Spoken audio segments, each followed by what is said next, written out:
പ്രവാസികളുടെ ക്ഷേമത്തിന് പ്രത്യേക നിധി രൂപീകരിക്കുന്നത് ആലോചിക്കുമെന്ന് മുഖ്യമന്ത്രി പിണറായി വിജയൻ. ലോക കേരള സഭയുടെ ഉദ്ഘാടന വേദിയിലാണ് മുഖ്യമന്ത്രിയുടെ പ്രഖ്യാപനം. ആഗോള മലയാളികളുടെ ക്ഷേമത്തിനായി സംസ്ഥാന സർക്കാർ രൂപീകരിച്ച ലോക കേരള സഭയുടെ പ്രഥമ സമ്മേളനം നാളെ സമാപിക്കും. നിയമസഭാ മന്ദിരത്തിൽ പ്രത്യേകം തയ്യാറാക്കിയ വേദിയിലാണ് സഭാ സമ്മേളനം. വിദേശ രാജ്യങ്ങളിൽ പ്രവാസി സമൂഹം നേരിടുന്ന മുഴുവൻ പ്രശ്നങ്ങൾക്കും പരിഹാരം കാണാനാകുമെന്ന ധാരണയില്ലെന്നും ഉയർന്നുവരുന്ന പ്രശ്നങ്ങൾ അവരുടെ ശ്രദ്ധയിൽപ്പെടുത്തുമെന്നും മുഖ്യമന്ത്രി പറഞ്ഞു. പ്രവാസി സമൂഹത്തിന് അഭിപ്രായം പറയാൻ പോലും വേദിയില്ല. അഭിപ്രായം പറയാനും ജനാധിപത്യത്തിൻ്റെ പരിധിക്കുള്ളിൽ ആവുന്നത്ര അത് വിലപ്പോവുന്നു എന്ന് ഉറപ്പാക്കാനുമുള്ള ഒരു ജനാധിപത്യ വേദിയാവും ലോക കേരള സഭ. കരട് രേഖ അവതരിപ്പിച്ചുകൊണ്ടായിരുന്നു മുഖ്യമന്ത്രിയുടെ പ്രസംഗം. തുടർന്ന് ലോക കേരള സഭ ഉപനേതാവ് രമേശ് ചെന്നിത്തല സംസാരിച്ചു.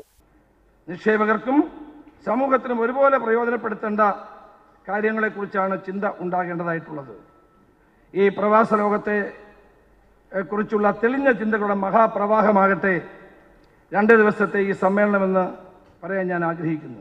സ്പീക്കർ പി ശ്രീരാമകൃഷ്ണൻ അധ്യക്ഷനായ 7-അംഗ പ്രസിഡിയത്തിൽ deputy speaker V Sasi, Anto Antony MP, CP Haridas, MA Yusuf Ali, ചലച്ചിത്ര താരം രേവതി, T അനിരുദ്ധൻ എന്നിവരാണ് അംഗങ്ങൾ.